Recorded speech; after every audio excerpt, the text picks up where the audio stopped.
Hi, you all. It's Miss Wilson. I'm going to do an example for the inferencing comprehension sheet. All you do with inferencing is take what you already know in your head, your schema, and apply it or use it in your reading. So when you see a character do something, an action, or say something, or think something, and you already know a little bit about that, then you're able to kind of understand what's going on without the author having to explicitly tell you.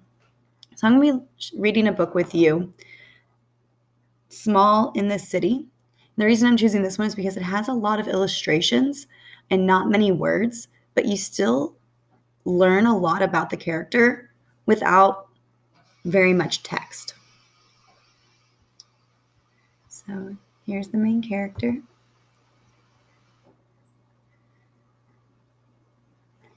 So just by looking at the illustration and looking at his face, I can see there isn't an adult next to him. There's one on the other side of the aisle, but he is alone right now, and he's not smiling. I don't see tears, so I'm not sure if he's upset or anything, but he definitely doesn't look like he's happy. So I've been on a bus before, and I know when you pull that cord, that tells the driver you're ready to get off the bus. And this looks like he's trying to get down off the stairs and out into the city. I know what it's like to be small in the city. People don't see you, and loud sounds can scare you. So here he is, and he's definitely much smaller than everybody else. These are just things that he notices as he's walking through the crowd. And knowing what to do is hard sometimes.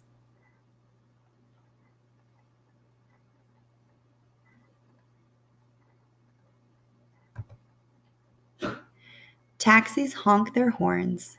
Sirens come and go in every direction. Construction sites pound and drill and yell and dig.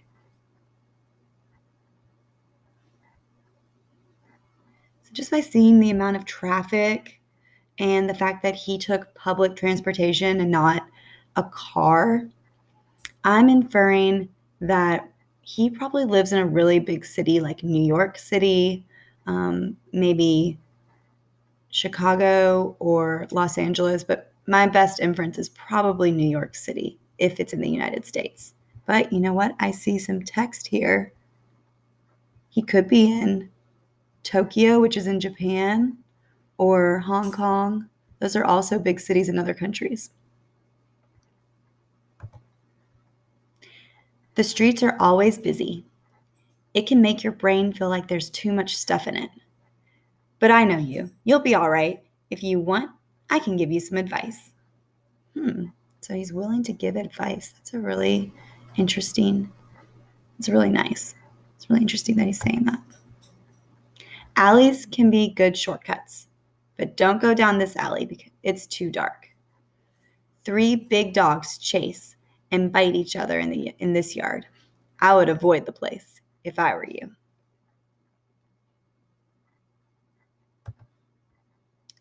There are lots of good places to hide, like under this mulberry bush or up the black walnut tree. So I'm inferring that he has been chased by these dogs before, because climbing a tree is a good way to get away from a dog that is trying to attack you. There is a dryer vent that breathes out hot steam and smells like summer. You could curl up below it and have a nap.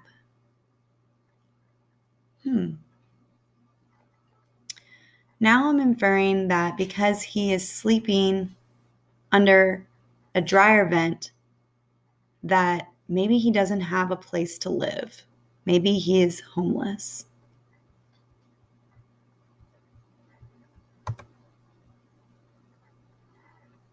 The fishmongers down the street are nice. They would probably give you fish if you asked. So I'm inferring that he's been able to get food from